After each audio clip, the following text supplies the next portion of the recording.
Fine, fine. I'm very happy to introduce our illustrious speaker today, and I'm not using the word illustrious loosely as it often is. You'll soon know why, because he is one of the leading estate and succession planners of today. He has the qualifications, definitely, because he's a chartered um, trust and estate planner from American Academy of Financial Management. He has got the experience. He has had more than 2 decades of experience with almost all the financial products that are available. And besides, he has worked with a very, very wide range of people as well, leading people like ICICI Bank, Aditya Birla Mutual Funds, Tata Asset Management, Reliance Capitals, Asset Management, and Universal Trustee. So you can see that his bandwidth is also very, very large. He has also founded his own company, which is Plan My Estate Advisors, and this has been in existence since the last couple of years.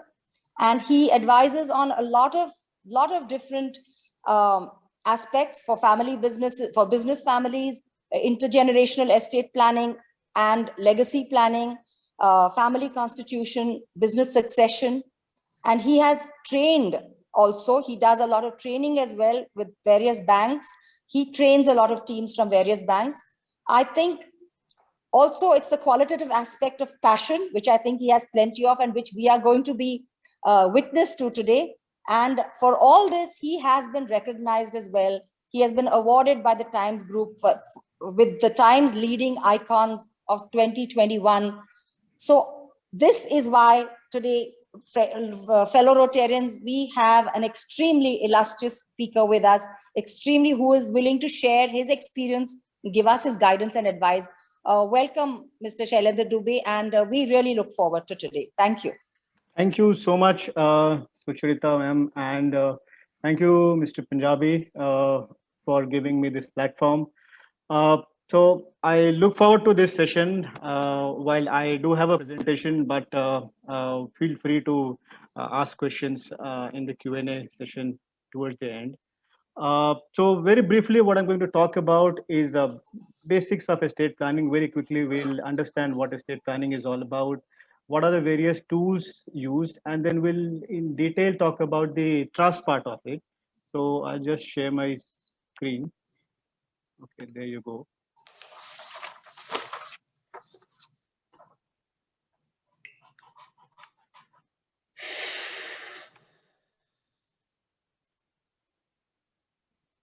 Okay, so let's start with basic understanding. A lot of you might be already knowing what estate planning is all about.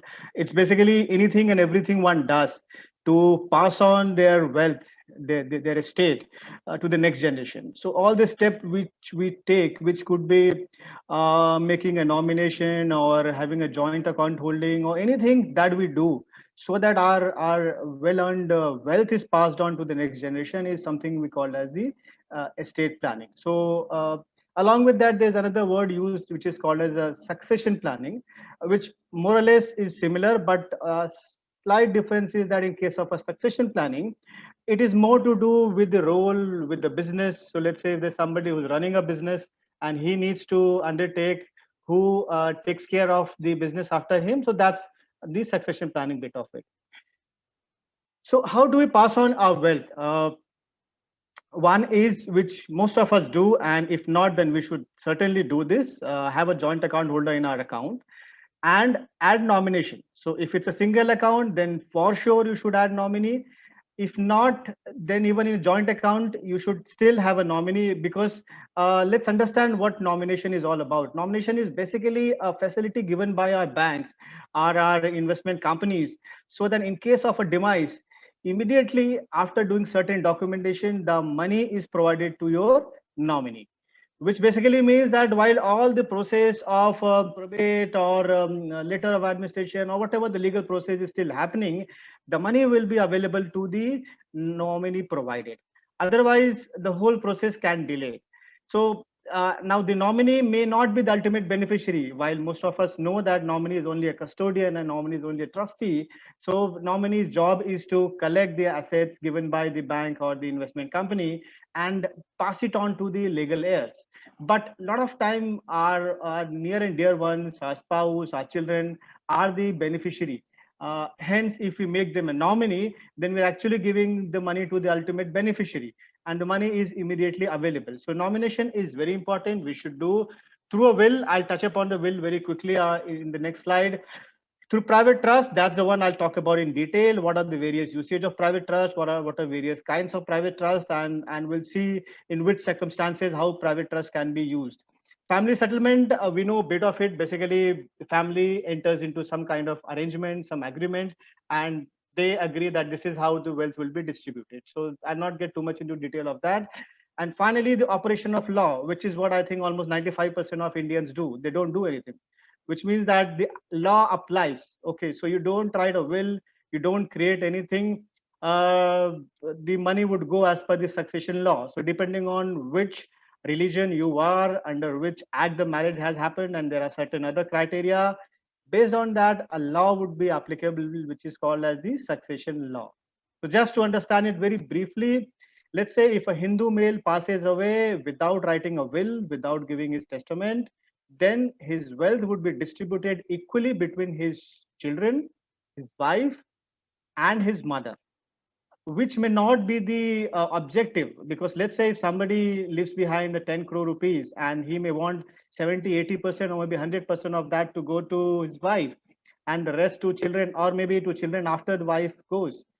But in this case, what would happen that the 25% would go to child one, assuming that he's got two child, 25% would go to child two, 25% to his wife, and 25% to mother. So if children, if they are minor, then there's another complication of where the mother would act as a trustee till the time they become a major. And if it's a property, then she will find a difficulty in selling them if there's a need for that. So keeping that in mind, one should definitely do some part of something with estate planning, at least writing a will. And in case of certain cases, a trust is advisable, which we will look at in the next few slides. Okay, so very quickly, what does will mean? I'm sure you must have heard about it. You must have attended a session. It's basically writing down all your desires related to your wealth, who will get what proportion, distribution, whom you want to disinherit, what you want to be given to whom. So that's all basically covers your will. You can keep it confidential because you write in a piece of paper, keep it in your locker, nobody would know. While it is advisable that one should as far as possible discuss with the legatee, because most of the time I've seen that the dispute happens when the expectations are not met. So when you have situation where somebody is expecting a part of the wealth and that doesn't go, the chances of dispute. But having said that, confidentiality can be maintained. It gives a provision to provide for minor children. That's an important, because many a times when children are young, they will not be able to manage the wealth. And if God forbid something happens to both the parents, then you are in a situation where the child is getting the money, but who will be able to take care of that? So the will provides you provision to appoint a legal guardian. So legal guardian could be any extended family member, any friend, who would be able to take care of the child. So that's again you can do through a will. Okay, you can deal with offshore assets through a will. You can write in a will. You may do a separate will for offshore asset or the same will. And of course, supporting a cause which is close to your heart. So to philanthropy or any other objective which one may have, one can do through the will. One or two important point for a will to be valid, there has to be three things. Point one, it has to be signed, needless to say. Point two, it has to be witnessed. Okay, so the witness is very, very important while doing the will, and that to two witnesses. And again, the witnesses should not be any of the beneficiaries. Okay, and eventually there has to be something to pass on. You need to write the asset or the wealth which you want to be passed on. Okay, so it's very important to have this part of the detailing done when you are doing a will.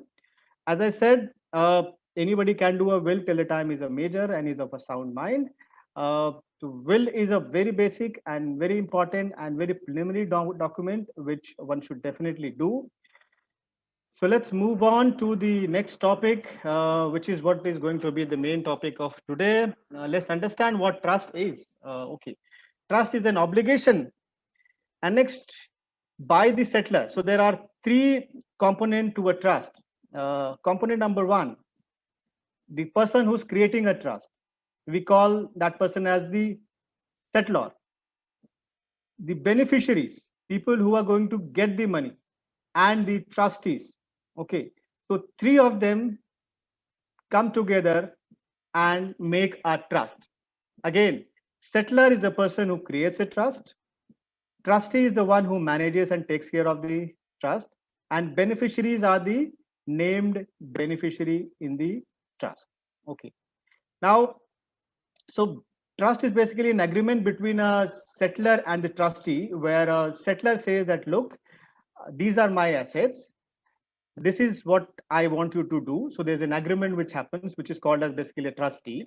Through a trust deed, which binds the settlor and the trustees, and the objective of that agreement is written in the trust deed for the benefit of the beneficiary. So that's in nutshell to understand what trust is all about.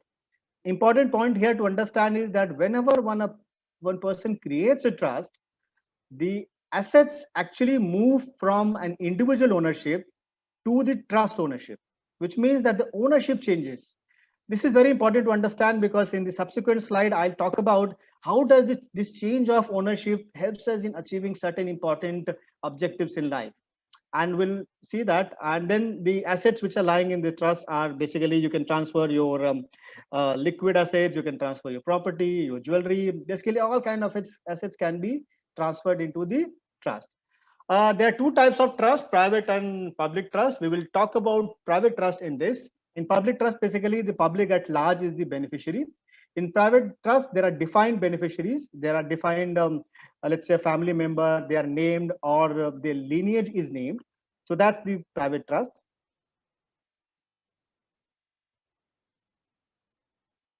Okay.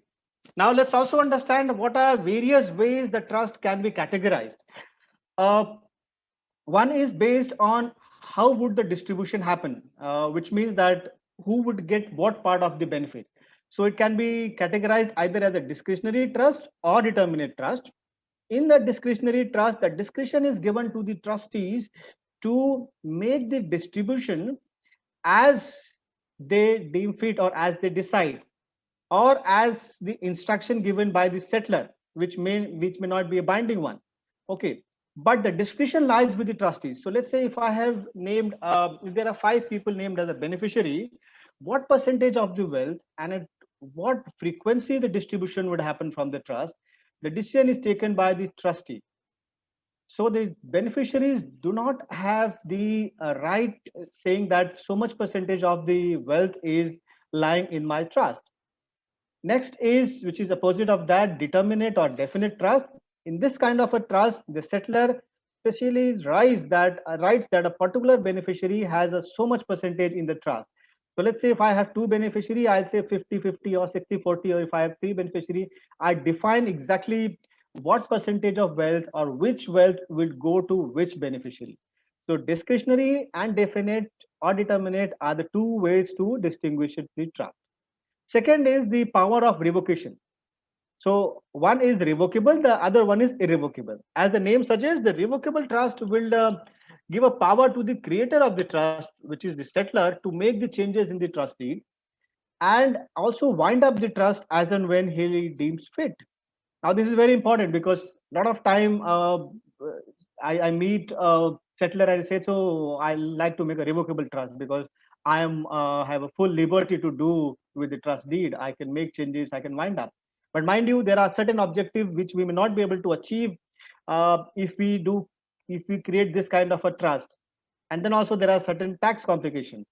Hence, which one, determinate or discretionary, revocable or irrevocable, has to be decided based on the objective, and certain other parameters, tax aspect has to be looked at before we finalize what is the combination which would work for you. Irrevocable, as the name suggests, cannot be revoked. It can only be revoked or winded up only in the way the trust deed says. So there is a separate part of the trust deed which talks about the termination of the trust. Okay, that will deal and will capture how the trust would be revoked.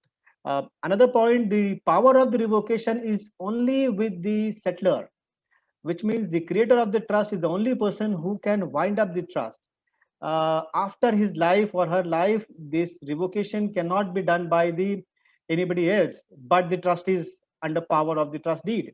So the revocation power lies only with the settlor.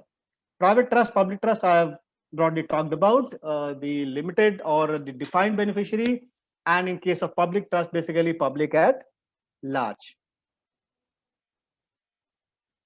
Now let's move to the important part of the discussion, and this is the most crucial part, and I intend to spend larger part of the time on this part of the discussion.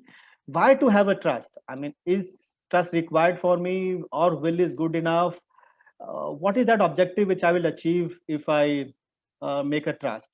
So questions like, is making a trust too difficult? What are the compliances? Okay, how do I find the right trustee? So there, I'm sure there are a lot of such questions which are in your mind, and feel free to ask all that after the end of my session. But I'll try to cover as much as I can as I go along. Uh, so first and the foremost benefit, and this to my mind is one of the important benefit in the Indian context, is that all the wealth assets transferred in the trust during life, irrespective of which kind of trust it is, revocable, irrevocable, doesn't matter, will not be subject to any probate or any other court process.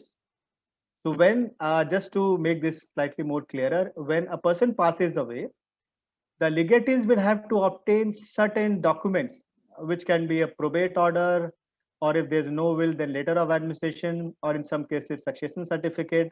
So there's a whole process of claiming those documents, and there's a whole process of getting those court order. So all the assets which has gone into the trust will not be subject to this. So what I'm trying to say is, on the demise of the creator of the trust, on the very next day or 1 year or 5 year, as in when the settler wanted, the assets will be given to the named beneficiaries in the way desired and captured in the trust deed, or a separate letter given by the creator of the trust, without any documentation, rather without any court process, without, so the whole delay, the whole dispute which happens in the family, and I have seen a lot of them where after the demise of the main patriarch, the family gets into a very dirty fight, and all kind of things come out in the public. So a lot of wealthy people, or many people who feel that they do not want this whole thing to happen, you will see that they would have created a private trust. So one of the main objective of doing that, they do not want this court process, they do not want these beneficiaries fighting in the court for the assets lying in the trust. That's important. Only the assets which are lying in the trust, not the assets which are still lying in his or her name. So during your life, whatever assets you've been able to transfer into the trust, that is the one which can be passed on to the beneficiaries without any kind of a court process. Skipping generation, this is again something which I see a lot of people want to do, especially where there is a lot of money and they feel that the next generation are capable enough, or they have been taken care of, they're doing well. So many patriarchs want to actually skip a generation and provide the larger part of the wealth to the subsequent generation. Maybe an income from the assets can go to the immediate generation, but the subsequent generation, they may want to pass on the corpus part of it. So that can be done through a trust, because in a will, you can basically will to the person who's available. You can't will that 2 generation after I'll give it to ABC. That won't be possible. That won't be implementable. Okay, but in a trust you can do. You can actually say that only on a subsequent generation, or only the next generation would be getting the income, and the corpus is for the third generation or fourth generation. So that kind of a planning can be done. And many families I've seen want to actually provide for the medical or education, or any other important expenses in the family through this trust mechanism. So the intergeneration transfer of the wealth, to my mind, is one of the very critical, and one of the main objective for why people should create a trust. If you are somebody who have a decent amount of wealth, do not want your legatees to go through the whole court process. You foresee there could be some delays or dispute, or for that matter, the legatee may not be in India to do all this court process. I did a trust for a family where everything was amicable, everything was fine, but the children, both of them were living outside India, and they didn't wanted to do the whole court process, coming here, spending time. Okay, so they said, okay, let's make a trust and put assets in the trust, and immediately on the demise, these assets come in certain entity, and some assets come directly. So depending on what's your objective, you can capture that in the trust deed, and then these objectives can be achieved. So uh, intergenerational transfer of wealth, as I said, is the important part of it. Let's move to the second point, which is asset protection and ring fencing. And now this is getting, uh, I mean, it's actually reality of life. I mean, I see so many cases on a daily basis where people actually want to plan for the liabilities which may come, unforeseen liabilities which we may not even be able to imagine. Sometimes there are some civil liabilities which can come. Divorces, marital disputes are very common. So many families now want to plan for a situation where, in case if the marriage goes wrong, or if there are any liabilities today, as a director there could be some liability, professionals would have the liability, doctors would have certain kind of liability. So how do you protect that? So the one way to do is that create a private trust, make it in such a manner that you are not controlling the trust. Obviously this has to be irrevocable one, because revocable will not give you, let you achieve those objectives. Create this trust and transfer some of those assets into this trust. So all the assets which is already gone into this trust will not be subject to such litigation. The banks will not have a power to ask you to call back, provided it is done properly, it is done well in time. So obviously the court will look at the intent and all process, okay, why it was done. Provided we have done it properly, the structuring is good, one may be able to protect a large part of their wealth through these liabilities. Okay, so business liabilities, a lot of SMEs and business owners do give personal guarantees. So one basic question which comes times again is, what do I do if I've already given a personal guarantee? How do I plan for it? So there's a whole process of uh, doing this. Okay. So we can take that question separately because it's a detailed part of it. But I mean, in a nutshell, what point I want to drive here is that uh, the asset protection, or ring fencing as we call it, is something which is reality. Many families are doing that. Uh, Trust is a structure which helps us achieve, but important thing is it has to be done well in time. It has to be done before this proceedings start. The sooner it is done, the more valid your structure will look like.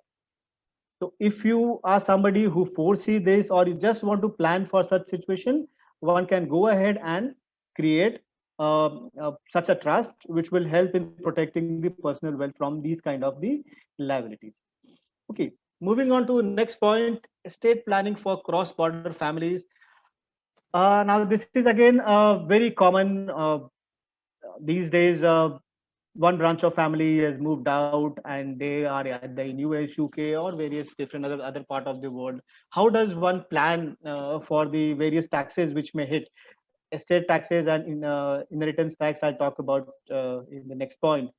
So how does one plan for this, especially US, which actually taxes on a based on global income? So there's again a planning which can be done through trust structure. There's a structuring which can be done. It's again a case to case basis. The whole idea is that you keep these assets one step away from the person we're talking about. You create a structure in such a way that the assets are not linked to this individual for whom we are doing the planning, so that it does not add to his or her wealth. Okay, this again, as I said, tailor-made, specific, but cross-border families would need some kind of advanced estate planning, for the reasons that they do not want the whole money to come to them at one go through a will, and then it gets added to their net worth, and in future they may end up paying a larger amount of taxes, which can be planned if done in a proper way, and again, as I said, well in time. Okay, as I said, estate and inheritance tax. Now, this is something was In India till 1985, it was abolished. In very brief, this is basically a tax levied on the estate of a deceased person. So when a person passes away, the government would have certain estate taxes. In India, we don't have, but there are Western countries, including US, UK, and some of the other European countries, where this tax is levied. Okay. So on the whole net worth, on the whole estate, government would say, okay, this whatever 10%, 20%, 30%. UK has a 40%. Okay, these taxes are being charged on the whole wealth, not on the income. So if somebody dies with $10 million, and if the state taxes are, let's say, 30%, keeping aside whatever is the exemption amount, which could be X amount, on the net after that, that percentage of tax is levied. Okay. Now this can be huge amount, and a lot of time one may not have a liquidity to pay for this, especially in cases where there's a huge high value bungalow or high value house, uh, but the liquidity may not be that high. How do you plan for that? Okay. So again, one needs to plan well in advance. Trust structure is again something which works very well because, as I said, you pay taxes on what you own on your last day. Whatever you have already transferred before you go and leave this world is will not be subject to the estate taxes. Okay, there are certain conditions to this. There are certain countries which have a clawback option if done within certain period of death. Like let's say for a UK, there's a 7-year clawback period. Okay, in a staggered manner, this clawback applies. But having said that, if one plans this well in advance, one creates a structure well in advance, one may be able to save these taxes. Are we preparing in India to reintroduce this tax? This is anybody's guess. There has been a talk for last at least 5 to 6 years. I've been actively hearing that, but nobody knows when it's going to happen. As I understand, there was discussion happening earlier, but my view is the government is moving in that direction. The whole thought of taxing the super rich extra, so this whole slab of 50 lakh or 1 crore, and putting them in a highest tax bracket in terms of the taxation is actually one step towards that. So the whole thought of taxing the super rich more than the normal is actually happening in a phased manner. So I'm not saying that's going to happen next year or 2 year or 3 year. I don't know. Nobody knows this.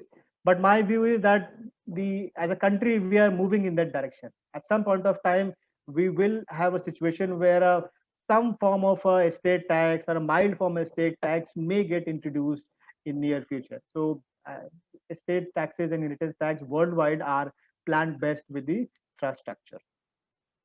Moving to the next point, business succession planning. Again, many families are doing this where they are unifying, they are bringing their shareholding under one entity. Most of the time, it is the private trust, wherein the promoters' holding are brought under family trust. And that family trust basically is now controlling the whole business, and the individuals are not owning that. The big advantage of that is that it's not now left to the individuals to decide whom they want to sell or what they want to do with the shareholding.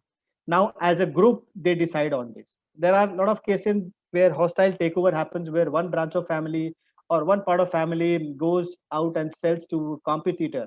Okay, typically a case of imami, may not be the family but friends. And there are a few other cases where the shares are being bought by the competitor, and the competitor takes a control of the business. Now if you create such a structure where the majority of the shareholdings are in the family trust, then family as a whole collectively takes a decision on how to deal with that. It is not left to one branch or one individual of the family to decide on that. So many families are doing this primarily to have a control under one entity. Again, private trust is that entity which works most of the time. Linked to that is a brand and IPR. We have seen businesses have a very high value brand, very high value IPR. So a lot of businesses are actually protecting these brands by putting them into a separate brand trust. The objective is that this particular trust will deal with the brand aspect of it. Okay, so all the rights of usage and everything will be exercised by this trust, and hence the usage and everything and future generation usage and all that can be planned through this particular trust. This again is happening with the mid and the larger business families. Next point, family constitution. Again, not very common, but in the upper strata, this is happening, especially where the family is slightly large, the wealth size is big enough. Okay, we see that family entering into some kind of a family constitution arrangement. Just to define that, this is basically the family making their own rules and regulation, making their own constitution, if I can say so, to how to run the business, how the succession would happen, uh, who would be taking the next in charge, uh, what would be the basic criteria for a person to join the business, uh, how can the daughters, if at all they can join the business, uh, if somebody wants to exit, what are the rules for that? Okay, so there are various aspects of the uh, business management which family puts into this family constitution. uh, so a lot of families, including the Dabers and the GMRs, and there are a few others who have done this exercise. Murugappa Group is again known for this one. There are many more who've been doing this now, where they create a whole large family constitution document, and everybody has to abide by that. Okay, so it's a very interesting work. It takes a year and a half, or maybe more sometimes, to conclude this. It involves meeting and discussing the aspect with each family member. I did for one of the family around 3 years back. It took us a year and a half almost to complete that. Almost there were 30 odd family members who were to be interviewed, and then everything was to be brought under one document. So that's again something which many families, I mean, some of the larger families are doing this. Uh, Next is a provision for children with special needs. This is again a very specific trust, if I can say so. These kind of trusts are made in a situation where uh, family has a special needs child or a minor child or somebody who may not be able to manage himself or his financial affair. Uh, a trust is made so that this trust provides for the basic financial requirement after the parents are not there. For families with special needs, it basically works in a way that the money during life or through a will after life is put into this kind of a trust, and the trustees are given clear instruction on how the money would be spent, which are the entities or care homes, or what are the medical requirements, where what are his monthly expenses. So the the whole process is that because this special needs person will not be able to manage his or her own affair, and these days you may not be able to trust the family members, and maybe somebody may not be willing to do this. So then you create such a trust where this kind of a trust would provide for the financial needs, and the trustees along with certain other people around would be able to take care of the child we're talking about. The last one, again, trust is again one of the popular structure to do a philanthropy, because through this you can again reach out and have those objectives, go ahead and talk about, I mean, capture all your desires relating to philanthropy in this trust, and after you, maybe during your life and after you, this can be implemented. Okay, so moving on, this is the last one from me. This is basically some of the wealth organizing tips which all of us should imbibe and should try to take care and implement in our life. As I said, first one, ensure nominations and joint account wherever possible. There are places where only a family member can be nominee. Be aware about that. Insurance has a concept of beneficial nominee. Okay, and so on and so forth. So go ahead and understand, and for sure do these nomination. Prepare asset and liability register. This is very critical because I've seen in my previous assignment where, in case if the assets are not properly captured in a place, it's very difficult for the executor of the will to collect all the information about the assets, where all the monies are lying, especially when the money is lent. I had a case where a person had actually given a loan to a friend of his, a decent amount loan, a builder. Okay. And when this person passed away, this friend refused. He straight away said, no, there's no such money payable, because this money was paid in cash and nowhere there was a record for it. Okay, so one should prepare asset register and also a liability register, so that the whole process of handling the estate after demise is a easier one and a smooth one. Digitize all your assets, nominate someone to access after demise. Digital asset is again something a lot of us do not give enough importance. And these days, when you have a cryptocurrencies, you have e-wallets, a lot of our wealth actually is lying in digital form. I actually wrote an article recently on money control on this topic, and it was taken very well, where the whole process of actually ensuring that your documents are first of all digitized, and secondly, all your digital assets are being passed on to your legal heirs in a proper manner. So when one is doing a will, it is advisable now that you also mention how your digital asset will be dealt with. Your Facebook account, your LinkedIn account, your various login. Okay, if you own one of those cryptocurrencies, how do they be passed on? Many times we miss this. Complete legal and property investment and paperwork, needless to say, very critical. One should definitely during life complete all this, otherwise it becomes a very big issue to deal with. Resolve the family disputes during your life. Do not leave them to your legatees. You do not want them to go around court and fight. As far as possible, solve those cases. uh, I know it's difficult to do, but we've seen so many cases. Legatees do not want to get into those mess, so try to clear all that. Close, consolidate whatever assets you don't need. Look at them. You might have opened an account which is close to your office, but you don't go that anywhere, or in a particular city. You may want to close those accounts. If you're somebody, you've got multiple properties, you may want to gift some of them to your children during your life. Not a bad idea. Gifting some of the assets during your life can be again one of the process of consolidating. Okay, and last and the important one, plan for inheritance. Write a will, if need be, create a trust. Do those steps, take those steps during your life, so that the whole process of passing on wealth is smooth and hassle free. So with this, I conclude my session. Uh, if you have questions, happy to take that. Thank you, Shailendra ji. My pleasure. It was very enjoyable hearing you, and also you touched on aspects which are different from the usual, and also many new things were heard and understood. Sure. You know, I can always take question and answers if our member has any, and pass it on to Shailendra ji. Yeah. Sure. Whilst they are coming in, if I can ask you a question myself. Sure. In a will, in the event, can you put in a will? Sometimes what happens, the father makes a will. Mm-hmm. Everything should go to the wife. Right. Sometimes the wife passes before the father. Correct. The husband, or sometimes God forbid, but sometimes they may pass very close. Yeah. Yes. Same time also. Yes. So can you put that? I would like to give everything to my better half.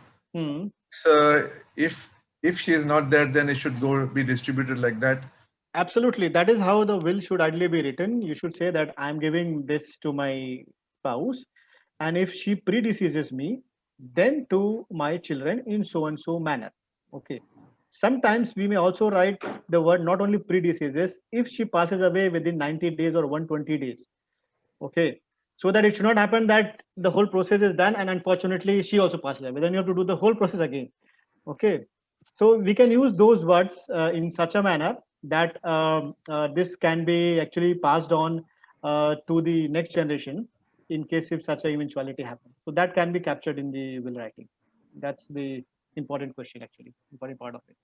So it can be made subject to. Absolutely. If he or she predeceases, then it goes to so and so.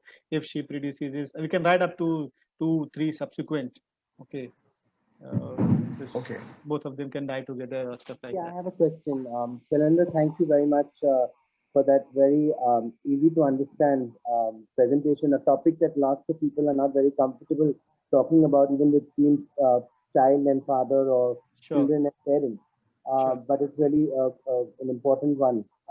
What are your views on the new Hindu law? So I understand that there was a Hindu law that didn't favor marriage, daughters particularly, but now there's been some change. Is it possible to throw some light on what those changes are and what really what does that mean in writing in this document? Sure. So the succession law in Hindu, if I go back, basically the ancestral property of the Hindus and the assets lying in the HUF, which is Hindu Undivided Family, the daughters were excluded from that. Okay, not the personal property. So let's say if I am, I have to pass on to my family, it will go. But whatever is ancestral and the HUF was, the daughters were excluded from there. But there was an amendment which has happened in 2005. After that, the daughters got the right equal to the son. Okay, and also they can become a co-partner. So which means that the co-partnership rights have been given to daughters. They can also become a karta if the daughter is the eldest. There's been a judgment passed on that also, because that was something which was a gray area for quite some time. But there is a now judgment in that favor, where if the daughter is the eldest, then she can even become a karta. She can be a co-partner. So daughters have been given an equal right, okay, in the family, Hindu families, ancestral property, and the properties lying in the HUF. So that's the current situation as far as the succession law goes for the Hindu families, especially for the daughters. Right? Can I ask a question? Yeah, please. Thank you very much for a very interesting presentation, sir. My pleasure. In the case of a trust, can the managing trustee and the beneficiary be all from foreign country? They're Indians, but have a foreign nationality? Okay, the beneficiaries can be. There is no restriction on the beneficiaries. Okay, but when you're making a trustee, then one should avoid making foreign people, or rather the NRIs also, as the trustees. Even if you're making that, do not make majority of the trustees as the NRIs. I mean, do not make NRIs as the majority of the trustees. Why? Because two reasons. One is, for the trustee to be eligible to a trustee, he should be able to spend considerable time in India. That's one of the criteria for a trustee. Okay. Secondly, the moment you make a majority of trustee as NRIs as a majority of trustee, then the control of the trust may move outside India. So from the control perspective, okay, this may be questioned. Okay. While there is no specific which says that the NRIs cannot become a trustee or stuff like that. Okay. But because of these two reasons, it is advisable that one may actually keep only residents as a trustee. And if at all you want to have a NRIs as a trustee, then they should not be the majority of that. So if there are three trustees, then let only one person be NRI, rest two be a resident individual. But having said that, the trustees can be beneficiaries, settler can be beneficiaries. Okay, till the time the trust does not become a sham, because a lot of time the structure is such that the whole trust does not look authentic, because the same person is created, same person is controlling, and same person is beneficiaries. Okay, one has to be careful while making the trust. But if you have a multiple trustees, you have a multiple beneficiaries, and not being controlled by just one person, okay, then the trust would be acceptable for that.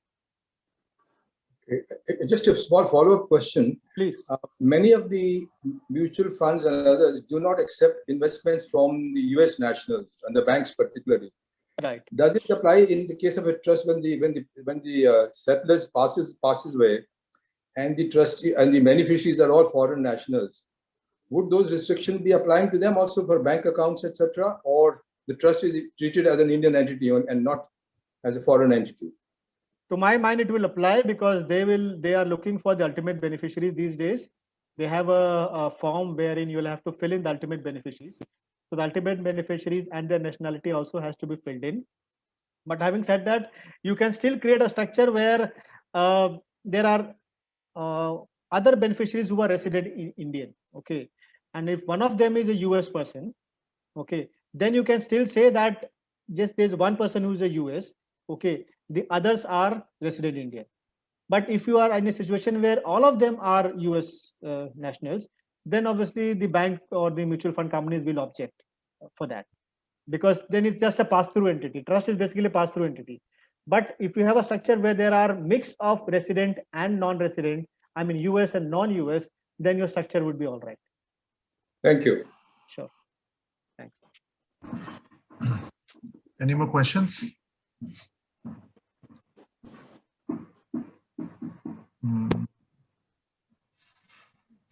You know, any more questions? Can I ask one more question, Vicky?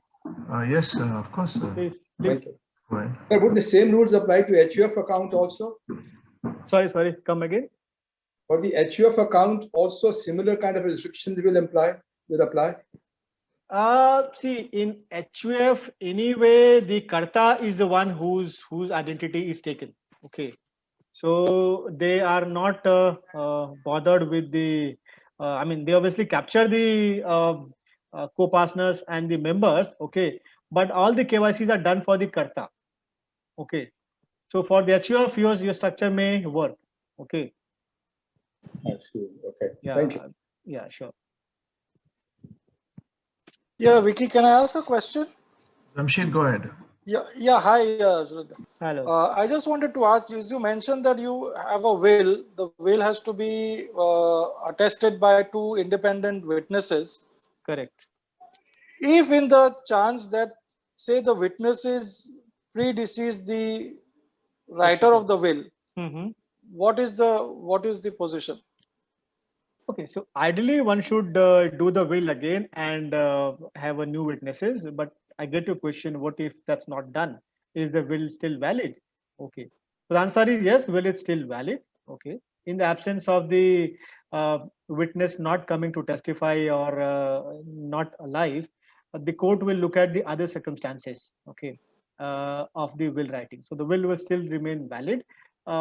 If it gets contested, then there are other ways which the court will look at.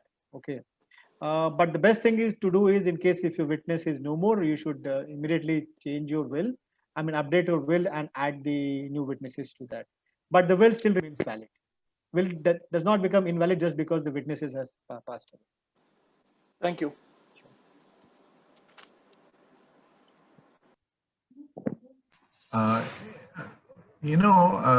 Shailendra-ji, I've seen in foreign nationals in the US, for example, people are making trust more often than they are doing in India. Even Absolutely. Smaller enterprises and maybe amongst individuals also, they are making trust. They need not have a large family with large enterprises. So is it because they have graduated to a higher level of legal understanding there? I think good question. I mean, you have a very right observation. Not only in US, a lot of other Western countries, even countries like Singapore and all, you will find that somebody who's got even a not that large wealth, maybe $500,000 or a smaller amount also, goes ahead and creates a trust. Okay, the reasons for that is, one is a lot of these countries have estate taxes, inheritance tax. Okay, so one needs to plan for that. So that's the point one. Point number two is that the laws are far more defined, and the incentives for creating a trust is far more clearer. Okay, in these countries. Okay, whereas in with us, the trust. People are not very. Obviously, there's no tax incentive which you get except for the estate tax, which you might save, or some small saving here and there. Okay, so there are no immediate benefit which you get out of it. The biggest benefit I talked about is you don't have to go to the court and all those advanced planning which I talked about. Okay, so from that perspective, it makes sense. But in US, because of these taxes, because of these restrictions, okay, and some of the other European countries, people go ahead and do the trust. Also, another point to understand there is that the trust basically helps them in controlling the asset and keeping that under one entity. Okay, so it is also a way of consolidation which people are using internationally. Instead of holding it individually, they are consolidating the family wealth in a trust. And since it's very clear, and internationally also there's a concept of the trustee companies. In India, we don't have the trustee company concept that popular. Okay, and the history is hardly 10-15 years. Okay, so the rules, the laws, the whole history is far more evolved. They've been doing it for 50 and 100 years. So the whole understanding and whole trust on the trust structure is definitely far more in those countries. Okay, because there are companies whose only job is to act as a trustee. In India, the biggest issue is how do I find the right trustee after me, who would ensure that the trust is being managed in the way I desire. Okay, obviously the family member can be trustee. So there are a lot of issues, and we'll see laws hopefully getting more evolved here as well, as more and more people go ahead and create trust. Okay, but internationally this has been done for so long. There are cases, there are judgment which has come in on this. People understand this concept very well. Okay, so that's, to my mind, is the reason why internationally people do trust more than in India. Okay. Thanks very much. Sure. Vicky, can I just ask a short question, please? Yes, Jamshed. Yeah. Yeah. Hi, Shailendra. Sorry Hello, again. sir. Regarding the attestation of the will, will of the person who makes the will, Sure. does the person who attests need to know what is in the will? Good question. Not really. He just needs to see you signing a will. I mean, if let's say you're making a will, then your witness only needs to see where you are signing, and he actually witnesses your signature. He need not see the content of the will. Okay. Also, since you asked this question, as I said, there has to be two witnesses. Okay. Both the witnesses have to be together along with you. So all the three should be together, okay, and then executing this document. It should not happen that I have signed my document, I send to a friend A to his house, he witnesses, document comes back, I send to friend B, he witnesses. No, that's not right. Because tomorrow when a court will ask, Mr. A, did you see he signing in your presence? He will say, no, the document was sent to me. The case is gone. Okay. So both the witnesses has to be there actually witnessing your signature in the true sense. Okay. Not just the signature, but they have to physically there. Yeah. Thank you. Sure. Thank you. Nice question, Jamshed. And anybody else?